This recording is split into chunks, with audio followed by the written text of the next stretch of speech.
When my dad died, I thought grief would be the hardest part until the will revealed a secret sister we never knew existed. When my dad died, I thought the hardest part would be grief. You know, the cliché, packing up his things, the empty chair at Christmas, the sudden quiet when you realize you can't call him anymore. But grief wasn't the hardest part. It was what came after. Dad was complicated. Not a saint, not a villain. A small-town guy who worked hard, built a decent business, loved his kids in his own reserved way. I always felt like he kept a piece of himself tucked away, but I chalked it up to him being old school. He wasn't affectionate, but he showed up. He was there. The funeral was packed. Neighbors, co-workers, even people I barely remembered from childhood. We shook hands, accepted casseroles, listened to endless versions of "he was such a good man." It was exhausting. By the end of the week, all I wanted was silence. But then came the reading of the will. And that's when everything changed. The will reading was supposed to be straightforward. My mom passed years ago, so it was just me, my older brother Daniel, and a couple of cousins, who were more like distant extras in the family story. Dad wasn't a millionaire, just a man with a modest house, some savings, and the family business he'd poured his life into.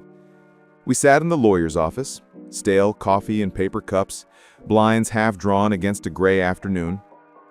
I remember thinking how strange it was to put a lifetime into a few folders and signatures. The lawyer cleared his throat and started. A few sentimental bequests, his coin collection to Daniel, his watch to me, then the bigger things.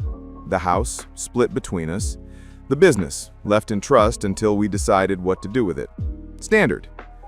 And then came the envelope. The lawyer hesitated. "Your father also left a letter. He asked that it be read aloud." I remember the sound of my heartbeat in my ears. Letters after death are never good. They're bombs disguised as stationery. The lawyer unfolded it carefully, his voice even but heavy. "To my children, if you're hearing this, I'm gone. There's something I need to tell you that I never had the courage to say while I was alive. You have another sister. Her name is Claire. She was born before I met your mother. I supported her privately, but I failed her in ways I can never undo. I don't expect forgiveness. I only ask that you know about her and that you do not blame her for my mistakes. She is family, whether you choose to accept her or not. I've left instructions for her to receive a share of my estate." The room went silent. Daniel stared at the floor like he could burn a hole through the carpet. My hands went numb. A sister? Another sister? How many Christmases had we sat at that table clueless? How many times had Dad brushed off a phone call or left for errands, while somewhere out there, another daughter wondered if she'd ever be acknowledged? The lawyer kept reading. Claire was to receive 30% of Dad's estate, more than either of us. Enough to sting, even if it wasn't about money. I couldn't even process it. I just felt my stomach drop, like gravity had shifted and the floor wasn't where I thought it was. Daniel muttered. He cheated. Before Mom, after Mom, doesn't matter. He cheated. His jaw was locked so tight I thought his teeth might crack. The lawyer closed the folder gently, like he knew he just detonated a bomb and was waiting for the shrapnel to stop flying. I didn't cry. Not then. I just sat there, my brain looping the same thought over and over.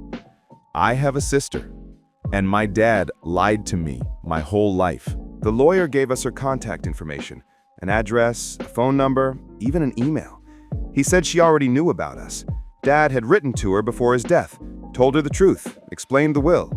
Apparently, she'd been expecting this moment. I wasn't. For 3 days, I avoided the whole thing. I buried myself in paperwork, called Daniel, argued with him, hung up, and repeated. He wanted nothing to do with her, said it was Dad's shame, not ours. He ranted about how she was probably after the money, how she'd ruin what little family we had left. But the thing that kept me awake at night wasn't anger. It was curiosity. What did she look like? Did she look like me? Like Dad? Had we ever passed each other at the grocery store? Strangers with the same nose or the same crooked smile? Finally, I dialed the number. My hand shook so hard I nearly dropped the phone. She answered on the second ring. Her voice was soft, uncertain, but steady. "This is Claire." I froze. Every word I'd practiced in the mirror disappeared. I managed something clumsy like, "Hi, this is, well, I guess I'm your sister?" Silence. Then a laugh. Not a cruel one, but one edged with disbelief. I wondered how long it would take. We agreed to meet at a diner halfway between our towns. Neutral ground, a place with fluorescent lights and vinyl booths where no one would care if we cried or yelled or just sat in silence. I got there early, nursed a cup of coffee until it went cold. Every time the door opened, my heart jumped. And then she walked in. She was taller than me, with dark hair like Dad's, same stubborn jawline, same eyes that looked a little too tired for her age. She scanned the room, saw me, and we both just stopped. For a second, it felt like looking into a distorted mirror, one that showed me a version of myself that had grown up in another life. We sat, we ordered nothing, we stared. Finally, she spoke. "He told me about you. Not much, just that you existed. That he was too much of a coward to bring me into your lives." I swallowed hard. "We didn't know, not until after." She nodded, like she expected that. I figured. That was his way. He wanted to control the story until the very end. And then, quietly, she told me her story. She'd grown up with her mom, who never married. She knew she had a dad somewhere, but all she got were envelopes of money and the occasional birthday card signed in a shaky hand. No visits, no holidays, just the shadow of a man who never showed up. "He tried sometimes," she admitted. "He'd call once a year. We'd talk for 10 minutes. He'd ask about school, then hang up like he was afraid someone would hear. I hated him for it, but I wanted him to show up so badly I kept answering anyway." I didn't know what to say. I'd had Dad at every school play, every graduation, every broken-down car on the side of the road. She had nothing but half-hearted phone calls and wire transfers. I whispered, "I'm sorry." She shook her head. "It's not your fault." But it felt like it was. Because as much as I wanted to blame him, part of me felt guilty for having the life she didn't. We talked for hours. About him, about us, about what came next. She wasn't demanding. She didn't ask for the money or for us to accept her instantly. She just said, "I don't want to fight. I just want the truth to exist. Finally." When I drove home, I cried harder than I did at the funeral. Because meeting her made it real. I had a sister, and she was nothing like the monster Daniel wanted her to be. She was just family. When I told Daniel I'd met her, he went silent for a full 10 seconds. Then he exploded. "You did what? You sat down with her? You gave her the satisfaction?" His voice was sharp enough to cut glass. I tried to stay calm. "She's not what you think. She's not here to scam us. She's just a person, Daniel. She's our sister." "She's his mistake, not my sister.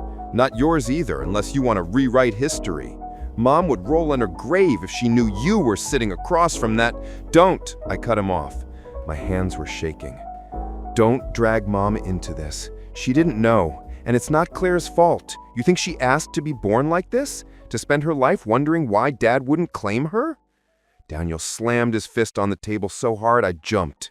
"It doesn't matter. She knew about us. She knew he had another family, and she let him live a double life anyway. You call that innocent?" I stared at him, stunned. What was she supposed to do? Show up at our front door when she was 10 years old? Beg him to love her?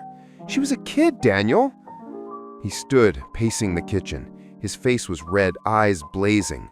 "All my life, I thought Dad was flawed but loyal. Turns out he was a liar. And you want me to just, what, hug it out with the proof of his betrayal?" "She's not proof, she's a person," I said, my voice breaking. But he wouldn't hear it. His rage was bigger than my words. That night, he sent me a text. "If you choose her, Don't bother choosing me." I stared at it till the screen went dark. And that was when I realized this wasn't just about Dad anymore. It was about us, about the fragile threads that had held us together since Mom died, and about how easily those threads could snap. The fallout came fast. Daniel refused to attend any more estate meetings if Claire was present. He sent scathing emails to the lawyer, questioning the validity of the will, demanding proof that she was really his daughter. He even suggested a DNA test, like Dad hadn't already confessed in writing. Claire, to her credit, didn't take the bait. She sat quietly in those meetings, calm, collected, while Daniel fumed. At one point she looked at me and whispered, "I'm used to it. Anger is easier than grief." I hated that she knew that truth so well. By the end of the month, the lawyer warned us, if Daniel contested the will, it could drag on for years. Court dates, depositions, public fights. The whole town would know.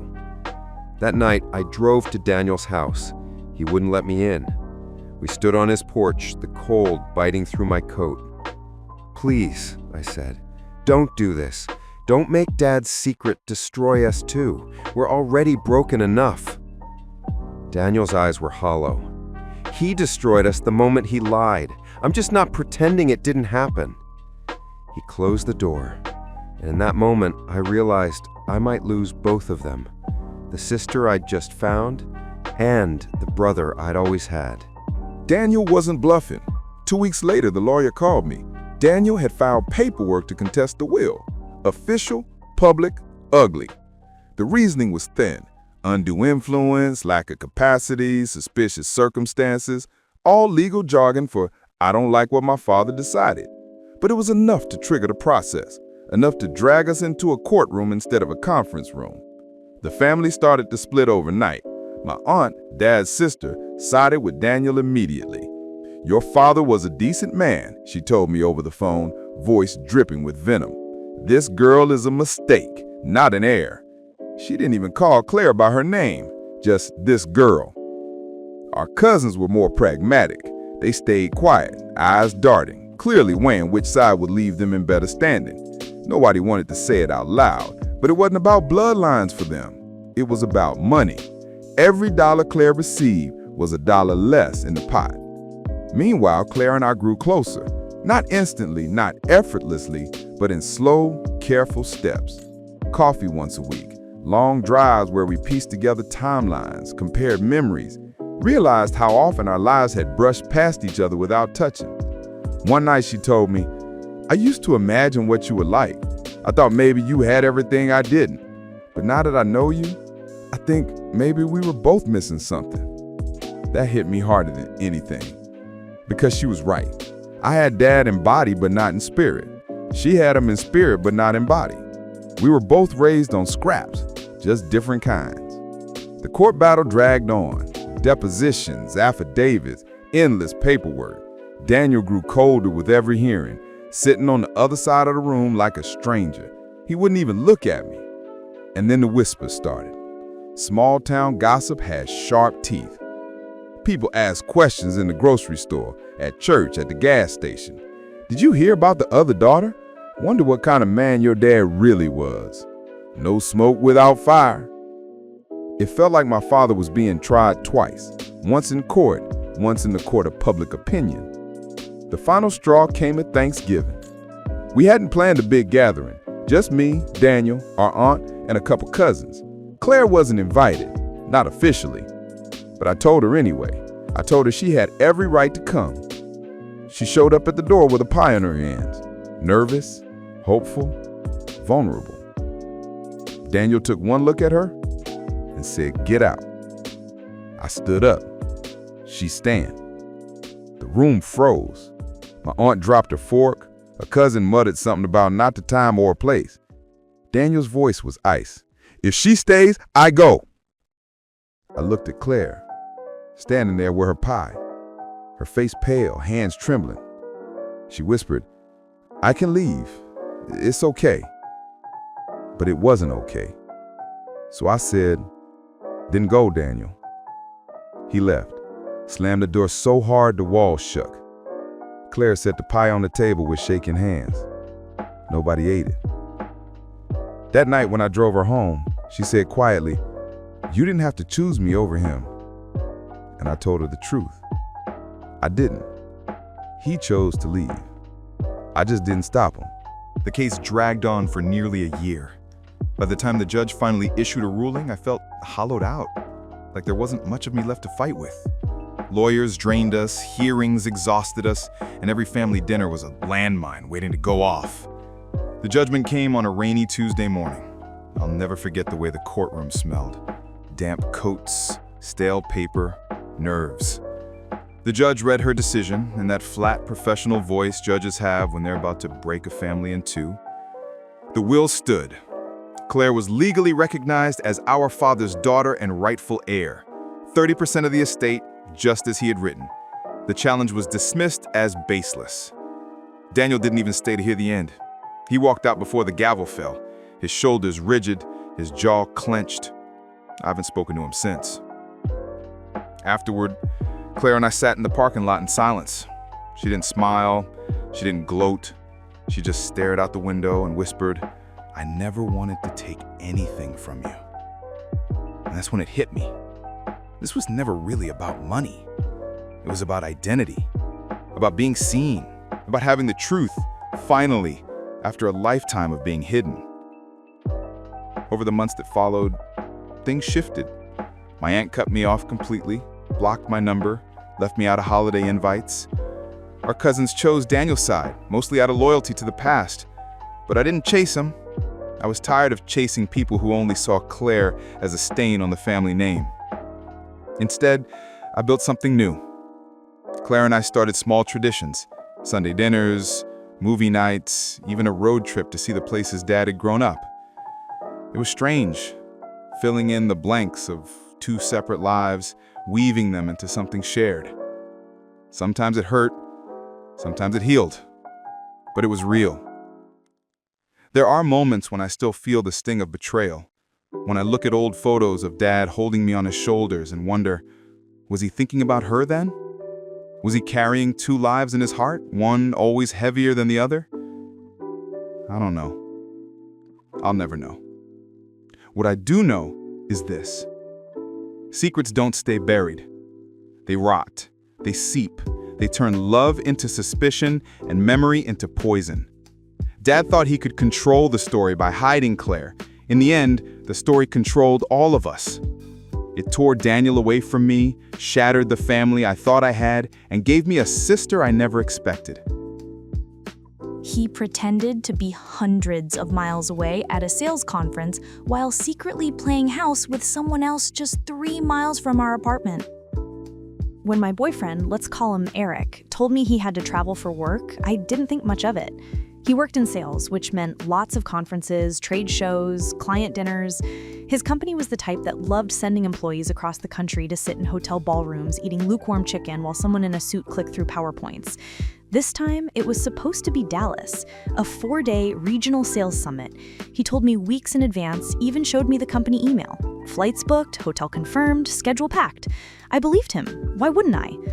The night before he left, he was strangely affectionate, cooked dinner, poured wine, lingered over me like he was memorizing my face. I chalked it up to him being sweet before a trip. Looking back, I wonder if it was guilt. He left at 6 a.m., suitcase in hand, kissed me goodbye and said, "I'll call you from the hotel tonight." And that should have been the end of it. But something, I don't know what, nagged at me. Maybe it was how he left his charger on the counter. Maybe it was how he avoided my eyes when I asked about his flight time. Maybe it was nothing at all, just intuition. But that little itch in my brain didn't go away. His first red flag came that same night. He texted me around 9 p.m. Long day. Just checked into the hotel. Gonna crash soon. Love you. Harmless, right? Except there was no background noise, no airport chaos, no muffled sounds of people checking into a lobby. Just dead silence. And Eric was the type who always overshared. He'd send me photos of bad conference food, dumb swag bags, his seat view on the plane. This time, nothing. I brushed it off, but the itch in my brain got louder. The second flag hit the next morning. I was scrolling through my banking app, we shared an account for groceries and bills, and noticed a charge. Local. A gas station not far from our house. Timestamped 8:37 a.m., the exact time he was supposed to be in a conference session in Dallas. My heart thudded. I told myself maybe it was auto billing, maybe some random error, but I checked the receipt image. Our bank app stores them. It was fresh, a pack of gum and a bottle of water, bought with his card, in our town. I didn't say anything right away. I just waited. That night, he called me around 10. Sorry, long day. We had a client dinner and I'm wiped. Gonna shower and crash. His voice was low, tired. But in the background, I didn't hear hotel sounds. No elevators dinging, no TVs through thin walls. Just quiet. And then came the slip. By the way, he said, traffic was insane today. Took me forever to get home. Home? I asked, my pulse spiking. Hotel, he corrected quickly. I meant hotel. I didn't push. Not then, but my hands were shaking when I hung up. On day 3, the proof landed in my lap, literally. I was at Target picking up shampoo when I saw him. Eric, in our town, in sweatpants, baseball cap low, pushing a cart with a woman by his side. She was laughing at something he said, hand on his arm like it belonged there. I froze. My chest went hollow. He didn't see me, or maybe he did and pretended not to. I ducked into another aisle, my mind spinning so hard I thought I'd pass out. He was supposed to be 800 miles away, and instead he was 5 feet from me shopping for groceries with another woman. That was the moment the itch became fire. I knew. I just didn't know how far I was willing to go to prove it. I didn't confront him in Target. I couldn't. My throat had locked shut and my hands were trembling so badly I almost dropped my basket. I just stood there, hidden behind a rack of discounted throw blankets, and watched him walk past with her. They looked like a couple. Easy. Familiar. Like they'd done it 100 times before. I stayed in the aisle until I was sure they'd checked out and left. Then I bolted for my car, sat there in the parking lot, and tried to breathe. My brain kept repeating the same phrase. He never left. He never left. He never left. When I finally got home, I went into autopilot. If I was going to confront him, I needed proof. Real proof. Not just a gas station receipt or a slip of the tongue. Something he couldn't gaslight me out of. First stop, his email. We didn't usually snoop on each other, at least I didn't, but I knew his password. He wasn't careful. Inside his inbox, I searched Dallas. Nothing. No flight confirmations, no hotel bookings. The company email he'd shown me weeks earlier? Gone. Deleted. Then I checked our shared calendar. Normally, when he had a work trip, there'd be invites, Outlook reminders, little notes like client dinner 7 p.m. This time, empty. A 4-day block marked out of office with no details. My heart sank deeper with every click. The final nail came from the most mundane place, our Uber account. We shared it for convenience. I pulled up the history. While he was supposedly in Dallas, there were rides booked under his name. Local rides. One to a coffee shop, another to a downtown bar, one back to her apartment building, an address I didn't recognize but would come to know far too well. I sat back from my laptop, shaking. I had everything I needed. But instead of relief, all I felt was dread. Because proof meant no more denial. Proof meant I had to decide, confront him or keep pretending. That night, he called again. Same script. Hey babe, long day, I'm exhausted. I'll tell you all about it when I'm home. I forced my voice to stay even. When's your flight back? Tomorrow afternoon, he said. Should be home by 7. I stared at the Uber receive on my screen. Time-stamped just an hour earlier, dropping him 3 miles from our house. Okay, I said softly. Can't wait to see you. I hung up, and in that moment I knew exactly what I was going to do. If he wanted to play house with someone else in our own city, fine. I'd be waiting for him when he got back from Dallas. And he wouldn't see it coming. The next day, I cleaned the house.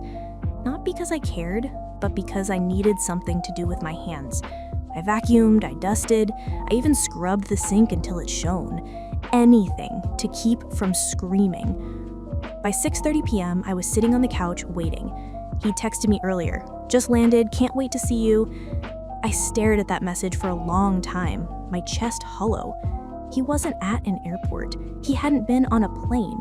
He was probably down the street, rehearsing his lies.